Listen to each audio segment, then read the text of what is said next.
Rajesh sir, आज का दिन काफ़ी महत्वपूर्ण, एक गैप अप ओपनिंग की उम्मीद हम कर रहे हैं। दो महत्वपूर्ण सवाल हैं आपसे।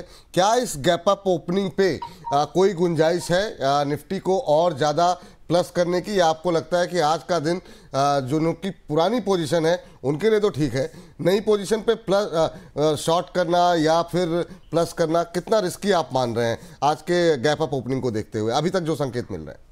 हाँ, जो अभी गिफ्ट निफ्टी विपुल जी, जो गिफ्ट निफ्टी अभी इंडिकेट कर रही है, जी। अगर यहीं खुलती है तो इसका मतलब है कैश में निफ्टी 850 के आसपास खुलेगी।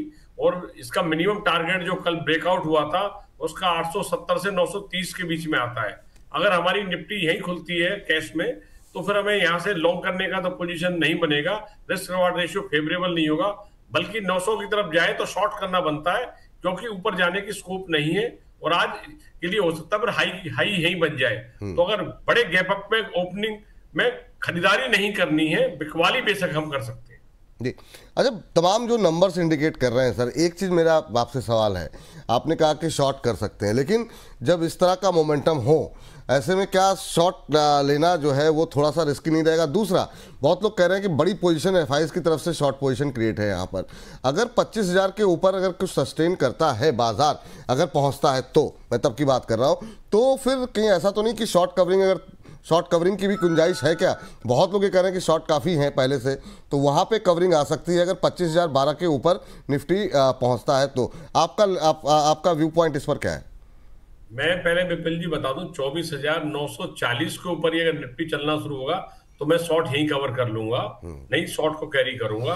इसके बाद बाजार का रुख बदल चुका है, और 25,010 और 12 के बाद तो सारे एफआईआई या बहुत लोग हैवी शॉर्ट कवरिंग आएगी, जो आपको अगले वीक में देखने को मिलेगी। इमीडिएट बाजार नहीं जाएगा। आज हम सिर्फ आज की बात कर रहे थे, तो आज नहीं जाएगा। हाँ, इवेंचुअली वहीं जाएगा। सितंबर का महीना बहुत पॉजिटिव रहने वाला है। बाजार ने एक इंपॉर्टेंट लेवल 24,750 को डिसाइसिवली 2 बार काटा है, और आज गैप अप के साथ खुल रहा है। अब ये बहुत बड़ी सपोर्ट बन जाएगा, और जब तक बाजार इसके ऊपर है, सितंबर में आप बहुत ऊपर लेवल देख सकते हैं, और 25,000 तो एक नंबर होगा, और उसके ऊपर जो शॉर्ट कवरिंग आएगी बहुत भयंकर आएगी।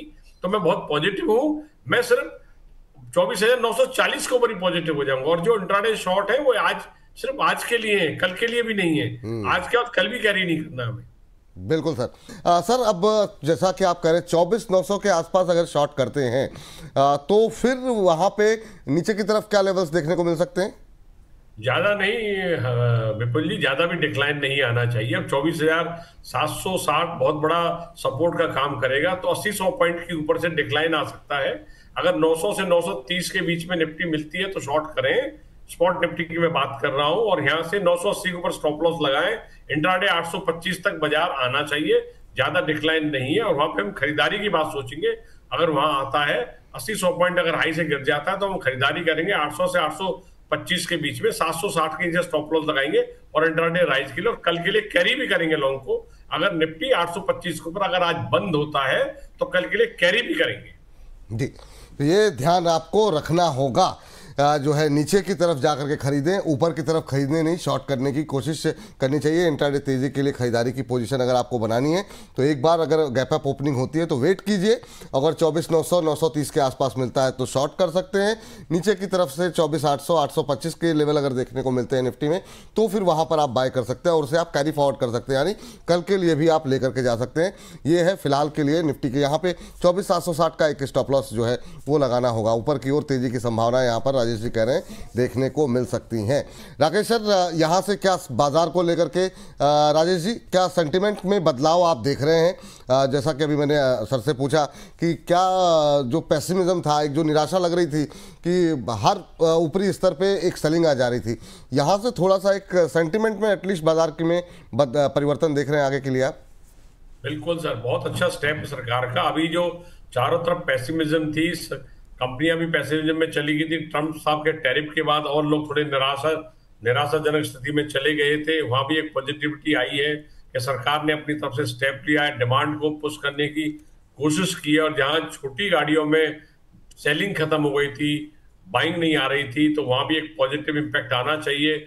और जैसे अंशुमन सर ने अभी बताया, एक थोड़ा मैं डीप में जाके एनालिसिस करना होगा कि कितना जीएसटी कट पास ऑन होता है, इसके एक डीलर प्राइस तक कहां तक जाएंगी। जैसे सीमेंट सेक्टर में उन्होंने बहुत अच्छा उदाहरन दिया कि जीएसटी बेशक 28 से 18 आ गया है, पर साथ में कोल के प्राइस बढ़ गए, तो कितना प्राइस को ऑफसेट कर देगा, कितना इंपैक्ट आएगा।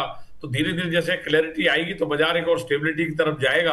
पर एटलीस्ट जो सेंटिमेंट अभी बहुत डिप्रेस हो गए थे, उनमें बहुत अच्छा पॉजिटिविटी आएगी और सेंटिमेंट बहुत अच्छे होंगे, तो थोड़ा कम लोगों का भी रुझान बढ़ेगा इकोनॉमी की तरफ, बाइंग की तरफ। तो इकोनॉमी बेटर होगी और मार्केट भी बेटर होनी चाहिए। और जैसे हमने टेक्निकल लेवल की बात करी, 24,940 के ऊपर मार्केट का सेंटिमेंट ही बदल जाएगा, टेक्निकल आउटलुक बदल जाएगा। जी चलिए, तो ये बात यहाँ पर निकल के आ रही है। बहुत बहुत शुक्रिया राजेश सर, बहुत बहुत धन्यवाद आज की इस बड़ी खबर पर हमारे साथ जुड़ने के लिए और बताने के लिए निफ्टी में क्या लेवल्स जो है वो महत्वपूर्ण रहेंगे। बहुत बहुत धन्यवाद आपका आज की इस विशेष चर्चा का हिस्सा बनने के लिए।